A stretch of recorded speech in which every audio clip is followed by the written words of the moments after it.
Hi, everyone. Welcome to the very first episode of the Digital Feast podcast. I'm David, and with me in the studio is Kenny. Thank you.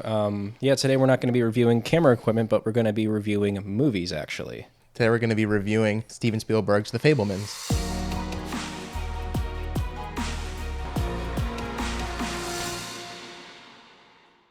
Yeah, The Fabelmans is a movie I feel like not many people really heard of coming out. Like, it kind of even snuck up on me, even though I saw the trailer and was ecstatic for it.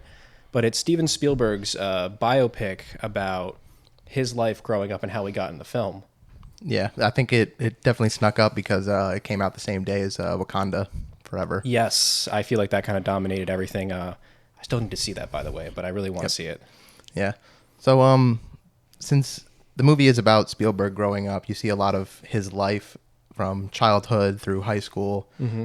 You as a filmmaker growing up, there's a lot of similarities there. Do you want to go through sort of how it was when you grew up? Do you see a lot of similarities with yourself and with the character Sammy in the movie? Yeah, I really thought that was kind of cool that they showed like specifically in the area where like as he was growing up, when him and his friends would go to hang out, they would go and make movies. They made like a Western, they made like a World War II picture. And when I got into filmmaking initially at the same time, I was doing the same stuff. We would get our airsoft guns out. We'd find my dad's old military fatigues that were like really dirty, but like they worked, and we would throw them on. And we would just run around and pretend to shoot each other. And then we'd add in the special effects later. And then my dad would be like, yeah, you can never show these to anybody because they're horrifying. But yeah, I definitely relate to I can relate to that era of his life and those scenes with the filmmaking. But I thought that was really cool too. And especially how he went through the editing process and everything and how they showed all of that as well. Yeah, I'm assuming you didn't have an 8mm little box camera to start on. No, that would have been really cool. But honestly, if I had to do that, I feel like I would have given up right away because that just seems really hard. Mm-hmm. I just had more of I started off with like a digital tape camera where we had to, like once you had to actually take a tape and that was either blank or one you were okay with recording over. And once you were done recording, you had to use like a capture card, hook it up to your computer, go into iMovie, and then rewind it back to the beginning of the tape and then play it in real time, everything you just shot. And then once you finally get through all that footage, you can hit stop and then you can start editing. Not as easy as plugging a card in, taking it out, but he had to like send it out and get it developed and then like wait weeks for it to come back. So maybe I had it a little bit easier. Yeah, and then I also like how they show when he first gets that piece of equipment that's the 8mm editing software, or it's just a big box, not software. Yeah, they show him doing like the little cranks, like, rolling through the film, and then he has to cut where he wants to cut. He puts the film off the edge of the table. He puts a piece of tape on it, writes the note on it. I'm sure that's a lot harder than what you grew up doing. Oh yeah, it's definitely a lot harder. In fact, I'm impressed that he did so well in that era, or at least around that time, because that just seems like such a hard process to go through. Like mine was just very like set your in point, set your out point, drag it onto the timeline. So I guess like the process was a lot easier, but I guess he kind of was able to figure that out on his own. Mm-hmm. But what did you think of the film, like overall, like since you kind of really didn't kind of get into film, like? Yeah, I mean, like you said, it's a biopic. It felt more like a dramatization of a documentary rather than sort of a standalone story. Have you ever seen like The King on Netflix? I have not, but it's been recommended to me like multiple times. Mm-hmm. Yep, it's Timothy Chalamet in there. He's I believe it's King Henry the Fourth or the Fifth of England. It's during the like the 100-Year War with France. Oh, cool. It covers the Battle of Agincourt, and I see a lot of similarities between like it's a documentary, but it's more dramatic than just a simple documentary, like interview style and things like that. So for me, like The King was a lot more entertaining than this film. But I'm sure for you as like a filmmaker, it's probably a lot more entertaining seeing Spielberg's life essentially play out. Yeah. Before we get too into our reviews though, but you think that whether you're a Spielberg fan or a film or like an aspiring filmmaker or just a film enthusiast, you think that would play a big part into people liking this film or not, right? Yeah, I think it's definitely more for people who are big into film, big into Steven Spielberg himself. I mean, you could definitely make some analogies if you just super passionate about something, but there's no like clear way forward career-wise or so like how to make money. So like artists and creatives would probably really like this. But I mean, anyway, we can jump right into like the cinematography aspect. Who's the DP for this film? So the cinematographer is Janusz Kaminski. Spielberg's been working with him since like Schindler's List. Okay. Like he did like Saving Private Ryan. He did the second Jurassic Park. He didn't do the first. That was before he came in. But I felt like his signature style was very much there. It was very dreamy and Spielbergian in a way. I always notice like the light, the windows or like wherever natural light is coming from is always the most dominant light source, and he always like you tell they use a smoke machine because like the light rays carry throughout the room. Of course, they shot on film as well too, which is another big thing him and Spielberg like to do. Yeah. What did you think of the cinematography? Yeah, I mean, when we first had our initial discussion after the movie, one of the first things I really noticed was how kind of bright and dreamy all the lights were in the film, and then you picked up on right away that that's that guy's style. So yeah, I really did like that a lot. I thought it really added to kind of like the sweet moments. The contrast between the light and the dark in the movie was really good because like the dark stuff, he said, sets a more serious tone. Like I like the dark when Sam first sees his movie, how the movie opens.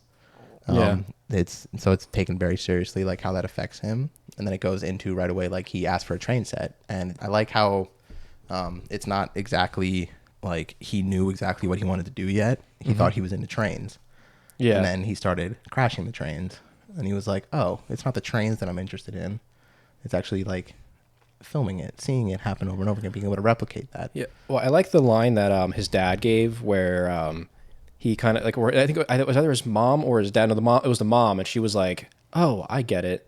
He's trying to control what scared him in that film by extracting some kind of control over that." And I think he finally found that control and being able to shoot that himself and see how it was done and how he could make it and be able to watch that over and over again until he was comfortable with it. Also, another cinematography note, I loved that shot where he had his hands up and it was projecting onto his hands, almost like the power of what he did was now on the palm of his hand then. Oh, okay. Yeah, I didn't even pick up on that. I just thought it was kind of weird almost how he's holding it in his hands rather. And then immediately it goes to he pulls his mom in to watch it and he's just shooting it on the wall. And I was like, why are you not on the wall the whole time? Yeah. Oh, no. Initially when like they first showed that, I'm like, oh, God, please tell me that's not how we're going to have to watch this because I can barely see it there. But I think in hindsight, it was a really beautiful shot. But I was very happy to see they're projecting it onto the wall. I'm like, okay, cool, that's better. Another thing I really liked about the cinematography was whenever he was shooting, I noticed I think they used 16 millimeter film for this, but they simulated kind of what that camera saw and what those film stocks probably did. Because like it looked flatter when looking through his camera in terms of color, but there was a lot of noise, a lot of grain. And I liked how they kind of simulated that, showing like his little filmmaker's eye kind of get better and better and more professional. Especially as he bumped up in cameras too. Like remember like how a little 8 millimeter looked compared to the Arriflex he had on the beach with his for like the whole skip day thing. And you could see that the quality there was just like much smoother and really cool looking. And so I think they kind of were able to use like the different film stocks of the day and at least simulating them to kind of show his growth as a filmmaker too. And I kind of liked that they did that as well. Yeah, I remember you said something about when they did those film segments, they did all of it in 16 millimeter because they can't use 8 millimeter now. That's my theory because I looked on IMDb at the technical specs. You can usually see what camera they used. Now, sometimes they don't put every camera they used, but I noticed that they had two types of 16 millimeter cameras, and then of course the Panaflex Millennium, which is like the big 35 millimeter film camera that you would see on big sets. So I think they shot like everything on that Panavision, and then I think the 16 millimeter, it was like a 416 and then an Arriflex 16. So I think they actually did use the Arriflex that they had in the film. Okay. But I think they had another 16 millimeter film camera, maybe that was small enough to do those in the car handheld segments where they could just have somebody stand in for where the kid was. Yeah. Yeah, and I mean, I guess it's not really like a cinematography thing, but another thing I have noted here is just how cool and accurate all the like the costumes and set designs were. It was nice seeing all the like in the 50s they have the mom's driving that bright blue Chrysler with the big wing tips on the back. And then as they move up into a little more like the 60s when he gets to Arizona, just the design of the house and just like the sprawling neighborhoods and everything, it felt very analogous for the actual times.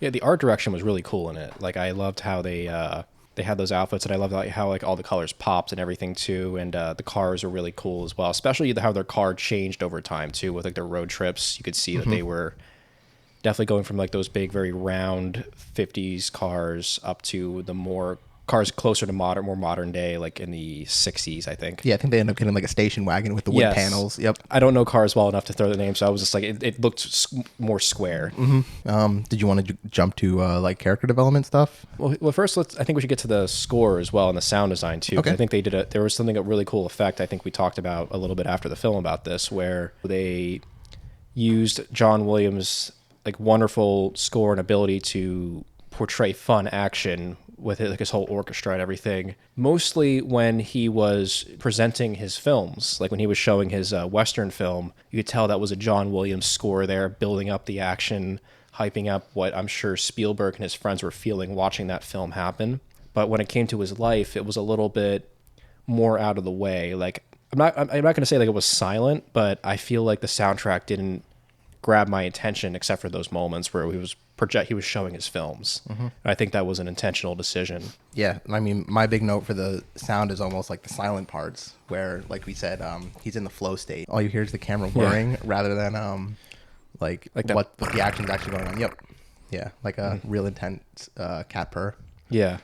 So yeah, I mean, for me, it felt like the score was, like you said, it was kind of toned down. Yeah, the main things were like the silence actually in the film I thought was really cool. And then the other parts where that like duality scene with his mom playing the piano. Yes. Oh, yeah, her piano scores. I almost forgot about that. Like it's not that big orchestra like it would be in like E.T. or Jurassic Park or like Star Wars that Williams has done before. It's just the piano. So I think it really highlights how serious those scenes are. Yeah, I feel like that scene really, that piano beat really set the tone, and I like that they did that with the piano because like the track did the job really well, but I love that it was also like being played by a character at that time in a very fitting way, and I thought they tied that together pretty well, story wise and musically wise. Yeah, other than that, I think the music really served the film. I think if you don't notice something in a film specifically, like in areas of the cinematography or the music and everything, the film is working as a piece. So I think that the music really, it never felt absent. It felt like it was there when it needed to be, and I felt like it really served the scenes it needed to serve. So I can that was I could say great scoring again from John Williams. Yeah, it didn't feel as like grandiose as a typical Williams, I guess you could say. But like you said, it served its purpose really well. Oh yeah, no. Sometimes I feel like in some of the Spielberg films, and I say this as a Spielberg fan, I think the music can get a little sappy at points. Like there's that scene where that one character is making that important speech, and then the trombones come in, and you're just like, this is feeling super heroic right now, to the point where I notice it. But of course, I also love those aspects of Spielberg's films as well too. But I felt like this definitely was more reserved or much more restrained. Yeah, and I think that also kind of adds into, like I was saying, it feels more documentary style than almost like this is a standalone story to entertain you. Yeah, almost kind of like you're going through home movies and maybe in a little bit of a way like that. Yeah. Okay. So, you want to jump into some spoilers? Yeah, we could jump into spoilers. So if you're watching this review and you wanted to hop out when it was time for spoilers, we're going to jump into that now. But So we can put a big spoiler warning. Yep. Watch out for spoilers. So, what were your thoughts on the characters? Okay, what do you think of Sammy's transformation throughout this? It was good. I thought Sammy definitely went through the most development, as you would expect the main character to characters. Do. Yeah. It was neat seeing him sort of see a movie for the first time, pick up serious interest in it, and then kind of lose that interest. And then later, as he's starting to really build his life, he's starting out in college, he's realizing, okay, I hate this. I don't want a regular job. I just want to do film. And then he goes full in with it. Yeah, what did you think about Sammy? So I think Sammy was really struggling with what happened with his parents, because I think that like his dad always wanted him to kind of, like, his dad's like a very utilitarian guy. Like what he does has to serve a purpose. Like he was thinking about how, like, when he grew up, he looked at engines and he wanted to learn how to make them so he could help people accomplish more tasks. And he wanted to be very almost selfless with his thing, or at least he viewed that as being selfless. But I think his mom really pushed him to follow his heart. I think when his mom did what she did, where she followed her heart and left his father, I feel like that kind of threw his ambitions with film out of whack, because like all of that advice came from her and from him, and like the Seth Rogen's character, I think Uncle Benny. Benny, yes, Benny. Yeah, I think a lot of that. I feel like his relationship with film was a little damaged by that, because that was something he always tied to her, and that was a belief he always saw in her, because she was always pursuing piano. She was always very into art. Very Dance was a big one too. Dance was another one too, and I think that when that whole situation happened, it was hard for him not to blame her. And I remember Spielberg in an interview said that there was a moment where, well, at some point in your life, your parents or your family become real people, where you start to understand that they're people and not like these like strong figures in your life. And I think that was a moment where he really started to see his mom as a person. And I think he started to see that, you know, he started to see flaws, or he started to see issues there. And I think it was very hard for him to look at film the same way, because it kind of originated from her as an idea. So I think part of him getting away from film was him losing his connection with his mother and losing his connection with what brought him to film in the first place, and starting to feel bad for his dad and wanting to cling to his worldview of things, of like, well, hold on, this has to serve a purpose. I got to take a real job. This is just a hobby. And so I think that at the end of the film, when he kind of gets back into film, was also him kind of forgiving his mom, and also starting to see that, you know, even though it might seem selfish to want to pursue something for yourself and not strictly to the benefit of others, he realized that that's what she had to do and that's what he had to do. And while he was able to forgive her for that, he started to feel better about doing that for himself as well too. Also, it wasn't working for him too. Mm-hmm. Yeah, I mean, like when you said that, I kind of had like a little lightning bolt Jimmy Neutron moment there with like him forgiving her, like that ending scene before the last time skip. How like they're hugging in the kitchen and he's like, "Yeah, I forgive you. I forgive you." Mm-hmm. But yeah, I think one of the big characters, surprisingly enough, is Uncle Boris. Uncle Boris is great. Only in there for what, 2 scenes? Yeah, like 2-3 scenes, like him showing up, the dinner thing, talking about going to Hollywood. Yeah, but yeah, I think that's sort of another big pull in Sammy's life, is being like, hey, if you pursue art, you're going to destroy your family. And then he literally sees that with his parents. Yeah, like he sees like that's like he couldn't exactly have it both ways there, where he kind of like he was either going to follow like the path of his dad or have to really go after film and maybe not be around as much, or and like risk losing people. Exactly. Yeah, and then did you want to talk about the dad at all? The dad, I think he was a really cool character. I think the father's issue was that he admired Mitzi, like his the mother, and he really admired what she do and what she was capable of. But I don't think he ever fully understood her, and I also don't think she could fully understand him either, because I remember like he viewed these things that she was doing as hobbies. He never quite could understand it as a job, or that something that could actually serve the community, which it can through entertainment. And I think that there was a really cool scene at the dinner table earlier on where Bert's trying to explain this computer idea and how he can make these computers better, and she's just like, I don't understand what you're saying. And then Benny jumps in, explains it in very layman's terms, and she kind of has a little joke in there too. Exactly. And then she's like, "Oh wow, I'm so glad I have Benny here to help you make sense." Mm-hmm. And I felt like that was a necessary part of their relationship, was having Benny there to bridge that gap and help them explain that. And so I think when they moved away and Benny wasn't going to be able to swing it at IBM, that's when the relationship really fell apart between them, where suddenly now she was with a guy who didn't really understand her but admired her, and she did not have somebody who could be that audience and outlet that she needed. Mm-hmm. Yeah, I do want to say, is this the year for Paul Dano playing the Riddler and then playing Bert so well? Oh yeah, no, he's an incredible actor.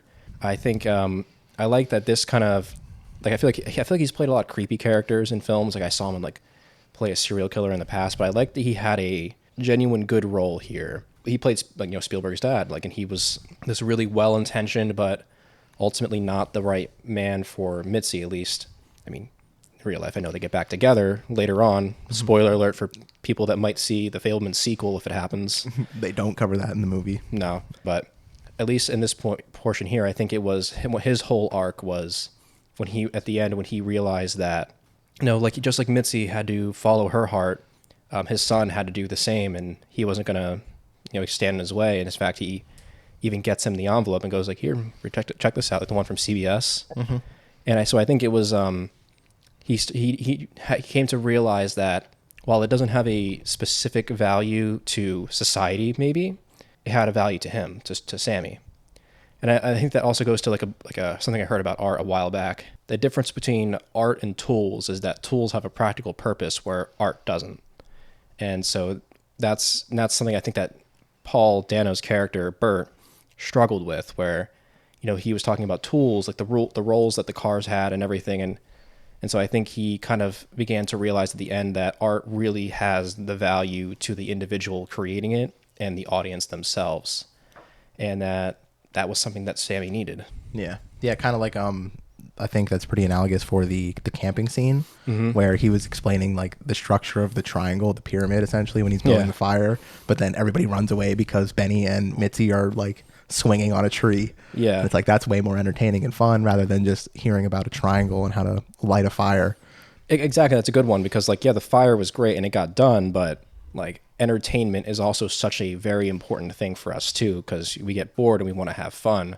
I think like that was like a big difference between Bert and Mitzi, was that Mitzi was all about having fun, having a good time, and he was just about accomplishing the job, which is also valuable, but not what everybody needs. They kind of need that balance, and I think she had that balance when Benny was around, but then when Benny wasn't there anymore, I think she really felt that absence and went a little crazy, got a monkey, and the monkey. We've all been there. Yeah, we all wanted a monkey. Yeah, and I think that also kind of brings up a big point with Bert's lowest point is when he comes to Sammy and he says, "Hey, can you edit a movie about the camping trip? Because I don't know how to help your mom, and she clearly needs help." Yeah, I think that's another case of like him looking at film as a tool as well too, because I think the only time he really valued the specific edit, I mean, he always thought they were really cool, but I think that moment there was when he was trying to understand her and he realized that she liked his films and he really wanted, he's like, well, okay, then he can make this one for her, and like literally temporarily halted his project to get him to edit that together for her. Yeah, I think that's just another example of like him looking at art as a tool again, when really art is both for the creative and for the the audience. Audience, yes. Okay, well, so is there anything else you wanted to cover about Bert? Only that Paul Dano killed it in that. Like that he did an incredible job. He was a very sympathetic character, and you generally believed he enjoyed what he was doing and he was nerding out about it. And I loved those scenes with him because I nerd out about camera equipment all the time, as you guys know.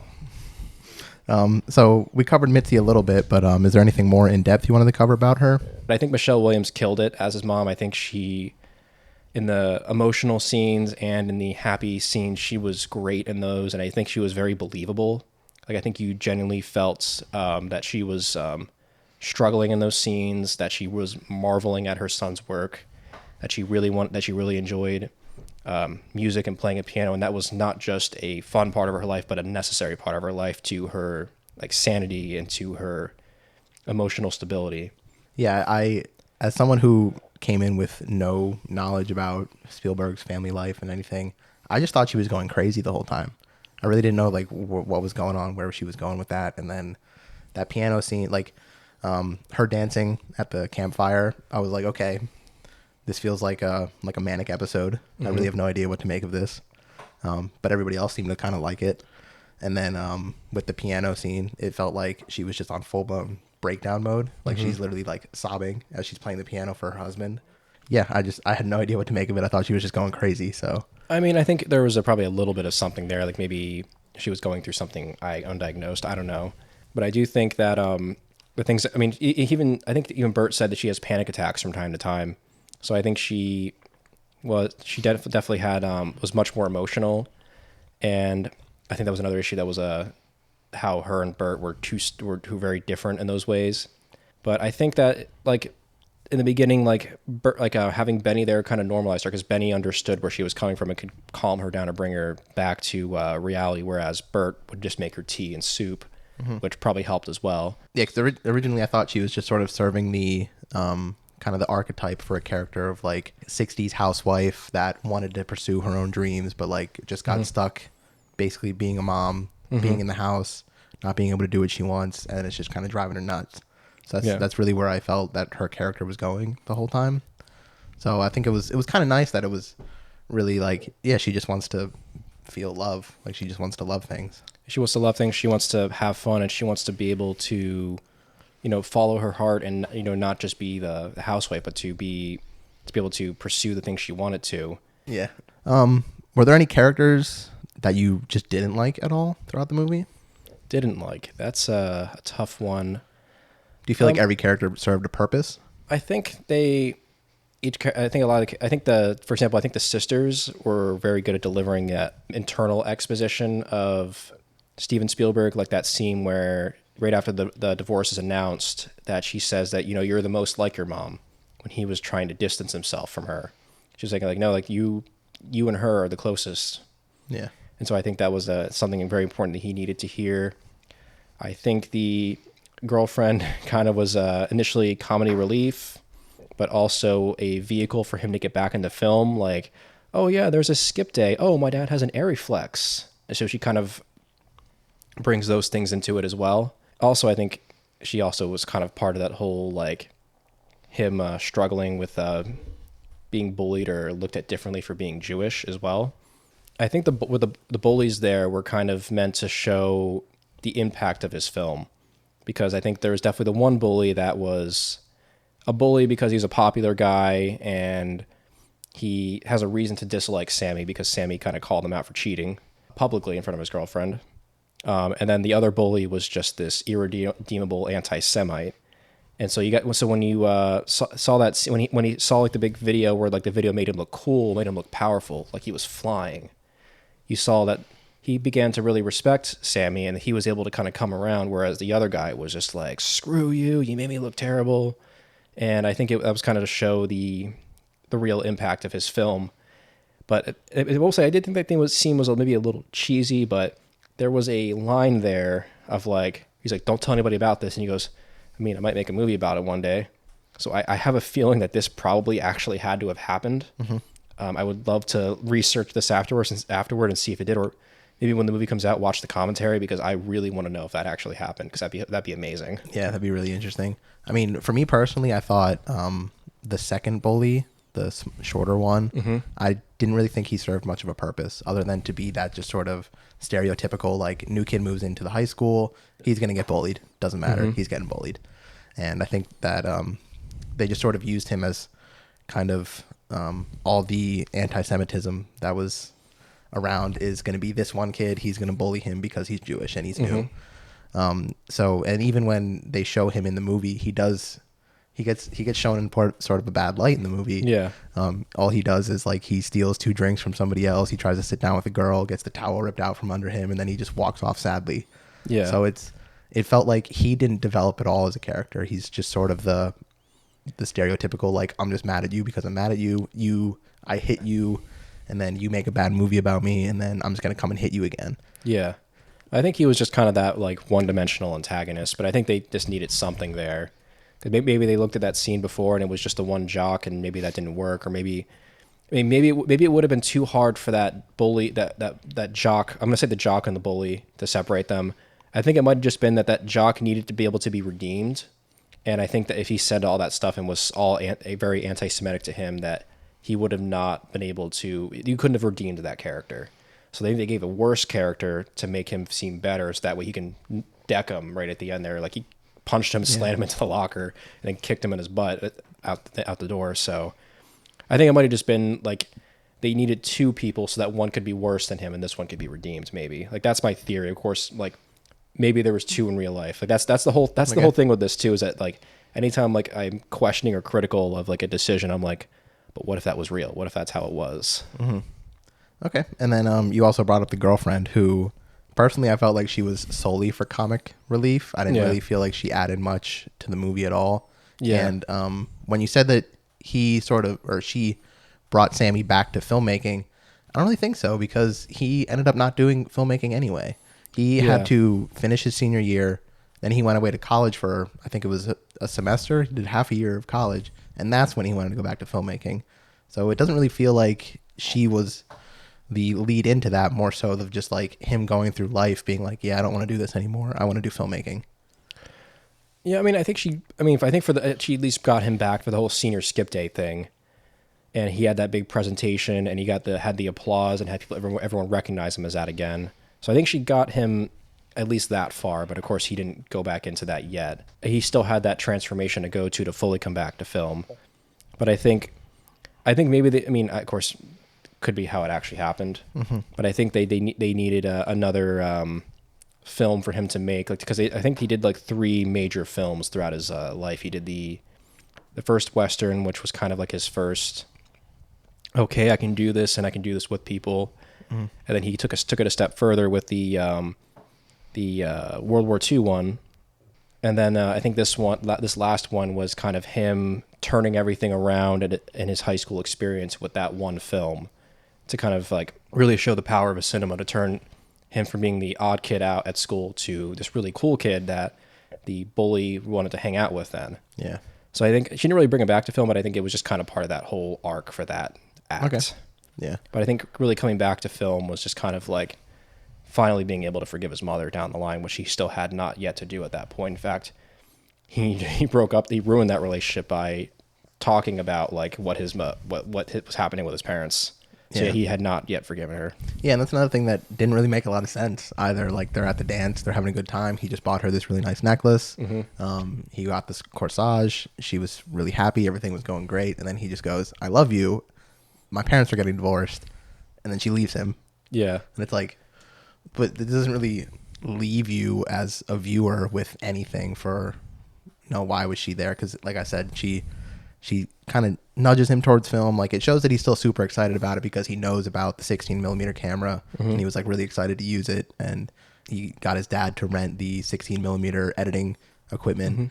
Mm-hmm. But again, it felt like they probably could have cut some, if not all of her out of the movie. And I don't think it would have detracted too much. I don't think it would have either. I think, the only thing would be getting the camera in there and getting him shooting that thing. That's the only purpose she really served. But part of me is wondering if that's something that really happened, because that sounds like a real high school story where you start seeing somebody, you get way too into it. Maybe something happens in your life that you are pushed in that direction. Like, you're being starved of love from one direction, and then you start to look for it in another direction, and then you push too hard, and then it falls apart that quickly.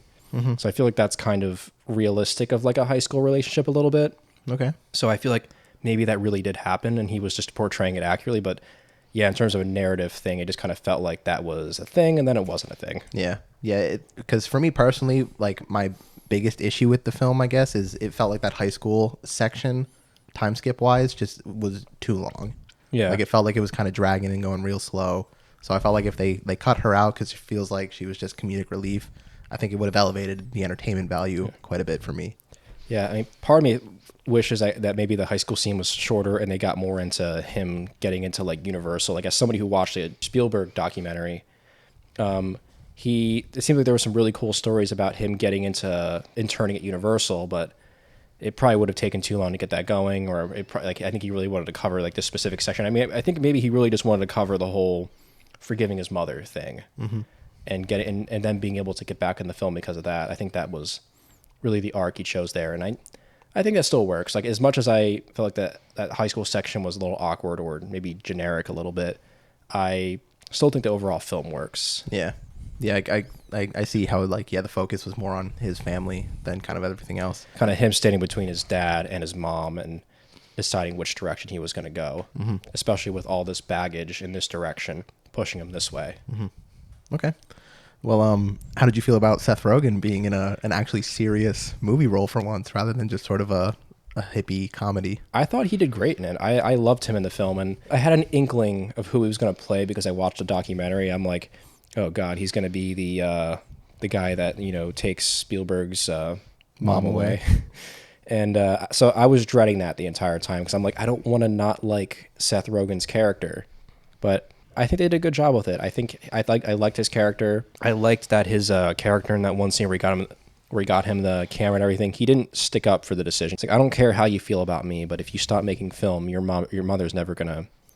It's gonna. What do you say again? Like Yeah, like she'll be really hurt by you not following your passions. Yeah, and so I think he was really just a genuinely good guy who just kind of got caught up in that situation, and the mother made the decision she did.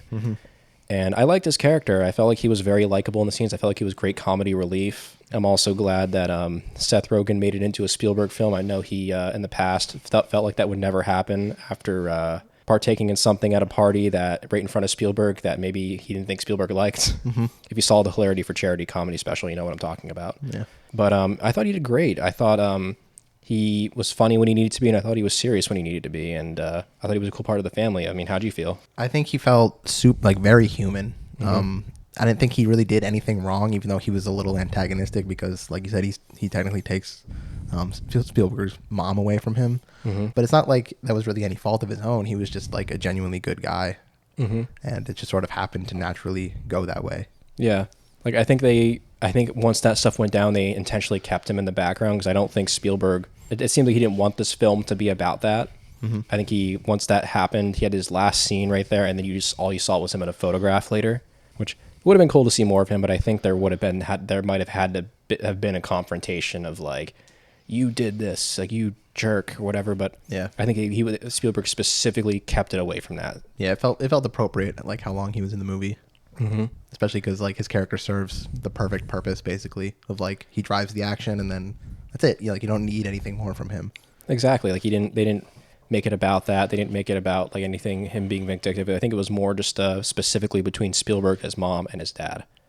But I think he served his role well, and I think he was very likable as he was supposed to be. And any scene he was in, I thought he was great. Yeah, and then just one quick note on the sisters. Did you feel any sort of way about like him using his sisters as extras? Did you do that as a kid at all? Yeah. Yeah. I think, let's see, my sisters and her friends played villains sometimes.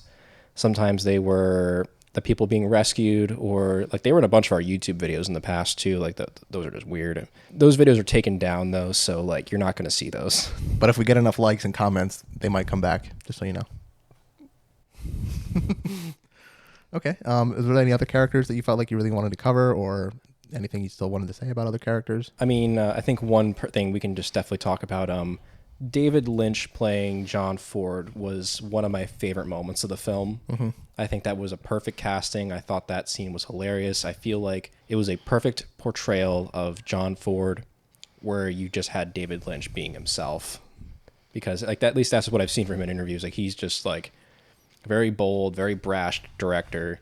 But I just love that scene. It's like if the horizon's at the top, it's interesting. If the horizon's at the bottom, it's interesting. If the horizon's in the middle, it's boring as crap. Yeah. Yeah, I mean, for me personally, that was probably the best scene in the movie. I thought it was funny. It was super interesting. It was like kind of really relatable because it's just like this guy with all this experience, all this knowledge, just telling you like the simplest, most basic thing, like do this and you're probably going to succeed. That's all I got for you. Yeah. And I think he also kind of like completed that whole thing of like showing another artist and a filmmaker who looks like he's missing an eye. He's like smoking cigars. I forget they had anything related to his drinking, but I know like John Ford was a big drinker. And he's like, this business will tear you to pieces. Like, as he's sitting there literally torn to pieces. Yeah. Specifically, literally missing his eye. Yeah. Well, yeah, you said something about John Ford in real life. I guess he was shot filming in World War II. Yeah, I don't think that's how he lost his eye, but yeah, he actually was a part of this group of filmmakers that filmed overseas in World War II because they wanted to make propaganda films for the soldiers and for the people back home. Like there were people there that were shooting stuff with like returning people, and there were people like overseas filming what actually happened. I think it was like on I'm not sure if it was Pearl Harbor or another attack. My dad's going to be very annoyed at me for not knowing this. Yeah, not being the World War II historian. And that's his job. But I think he was there when one of the days when the Japanese attacked, and he got to actually film it. And he actually got hit during that too. But like when the guys went to go help him, he was like, "No, don't stop shooting." And so they filmed it all, and then he took that footage and used it in one of his war films later on. I think it was Tora Tora Tora. So like when you see the scenes where like the Japanese planes are flying in the air, that's actually them. Yeah, real footage. Wow. Okay. So if there's nothing more with characters, I think we can jump into editing. I mean, for me, the one thing I have in here is the way they handled the time skips. So the first time skip I thought was brilliant. The way like he's backing his parents into their new house in Arizona. He's filming it, and then he says stop. And the same second he says stop with his hand, it cuts immediately to him as a Boy Scout picking up scorpions, telling his friends to stop. Oh wow, that was actually a really good cut. I completely missed that. I thought that was absolutely brilliant. And then the rest of the time skips were so disappointing after that really? because they were just fade to black. Up comes a title card 1 year later. That's it. Yeah, I think I like that one because it got you right into the action, but it also took you from like young Spielberg or young Sammy to older Sammy. And so I think that was a really good one as well. Yeah, I guess they just didn't have the scenes to really do that again to make that smoother. Maybe like they wanted to bring the action in right away. Then everything else was just kind of like we're just gonna go to here now or to here now. Yeah, it for me it felt a little like lazy because it like they obviously put a lot of thought and time into getting that stop perfect, into lining up those two scenes so that they would sort of blend together perfectly, and then the rest of the time it's just fade to black, title card. Yeah, I mean, I don't want to. I mean, I want to call it lazy. I think it might have just been like how you wanted the audience to feel at that point, because I think that was a scene where they really wanted to pick up the energy right there and get you right into the next thing. Whereas later on, the film was a lot more sad and kind of slower, more serious. So I think they didn't want to do one of those fancy cuts again. I could see how maybe that would have maybe changed the flow a little bit. So like I don't know what the discussions were in the editing room. I know Michael Kahn is the editor, and he edits right there with Spielberg. Also, I think they still cut film too, so I think like that's just entirely impressive in another way too. Because I know Spielberg said he really loves the smell of film and how that all feels. I think they were actually using an editing machine like that, although it's probably a much more advanced one. Yeah. But just like a cool note there. But yeah, no, that was a really good cut though you brought up, and yeah, I guess I was kind of hoping for another cool cut like that too, but it didn't really happen. Yeah, it's just like for me is more of a casual sort of moviegoer. I'm looking more for like real entertainment out of it.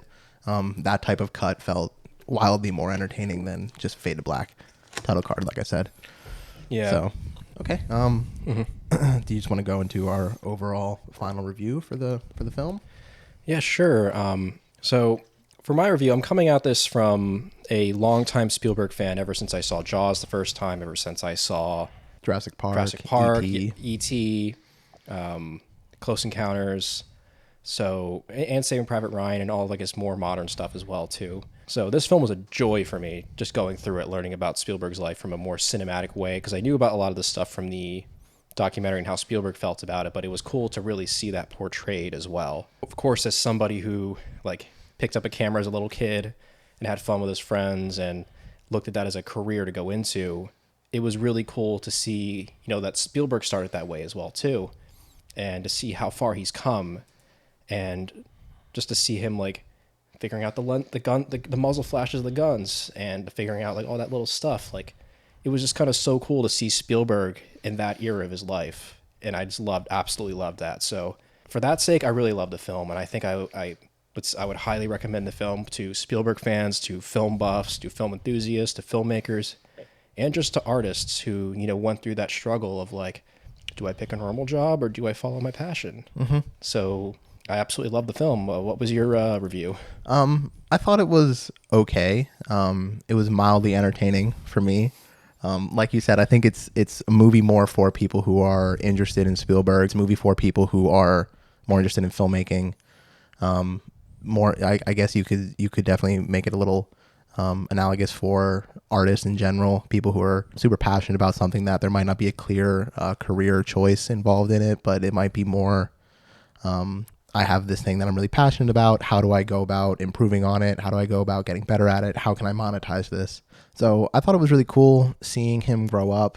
I thought it was really cool seeing him get better, bring in new equipment. The thing with the muzzle flash, poking little pinholes in the film to make it look more realistic, it was cool seeing him be creative that way. But overall, I felt like that middle section with the high school really dragged. I was a little disappointed with the way they cut the time skips. I felt like a couple of the characters just didn't develop. There wasn't really a lot of necessity for them to be there. such as the girlfriend, such as the shorter bully. Yeah. So for me, it was mildly entertaining. I'm not going to put this in my favorite movie list. I think I'm okay seeing it just once. I don't need to. This doesn't have a lot of replay value for me. Okay. I think this movie's right up your alley for sure. Yeah, no, it's definitely my favorites now. Yeah. But for me, as more of a casual moviegoer, not the best I've seen. Okay. And I would say it's probably my least favorite Spielberg movie. Dang. Yeah. Wow. I know. I mean, again, it's still Spielberg. Like, Oh, yeah. these are still the classics. These are great. But yeah, for me, it felt more like a documentary that got a little boring rather than like a Saving Private Ryan and E.T. Oh, yeah. So, Oh, yeah, no, like if I was going to watch something to, like with a bunch of my friends to have a great time, it would probably not be The Fabelmans unless my friends were filmmakers too and I wanted to enjoy that. No, I think I would probably go more with like a Saving Private Ryan or like a Jurassic Park or Jaws. But yeah, I mean, I don't think it's my favorite Spielberg film movie either. I think that'd be a tough one. I think Saving Private Ryan is probably my favorite. same. Good. Yeah. But I do think it's cool that it exists. It's cool that we have that now on film to see that portion of his life and to also just have another film about filmmaking because I feel like there's not enough of them. Mm-hmm. I feel like it's all careers get represented in film and it's nice to see filmmaking represented, even if it's just the growth and birth of a filmmaker. Mm-hmm. So, I mean, it's kind of like, I mean, not to sort of veer off topic, but when we watched the Godfather show on Paramount, The Offer. Yeah, The Offer. It was really cool just seeing the way that they make a movie, and because we don't really have a lot of movies or TV shows like that. So. Question about that one though. Do you have the same thoughts about The Offer as you do The Fabelmans in terms of like they're both movies about filmmakers, but do you think you need to be a Godfather fan to enjoy The Offer, or do you think The Offer was just good? No, I thought The Offer was just amazing. Okay. Standalone. So. Okay, so I guess there's a point there that like, at least with that though, like you didn't have to be a fan of the original material to enjoy that. It was just a really well made thing. Whereas, I guess we both kind of feel that being a Spielberg fan is a kind of a necessity to really, really enjoy this. Yeah, Spielberg or like filmmaking is probably a prerequisite to really getting into this movie. So yeah, so for more casual stuff like The Offer, I think is a lot more entertaining. Okay, cool. Well, do you think that concludes our first review? That's a wrap. That's a wrap.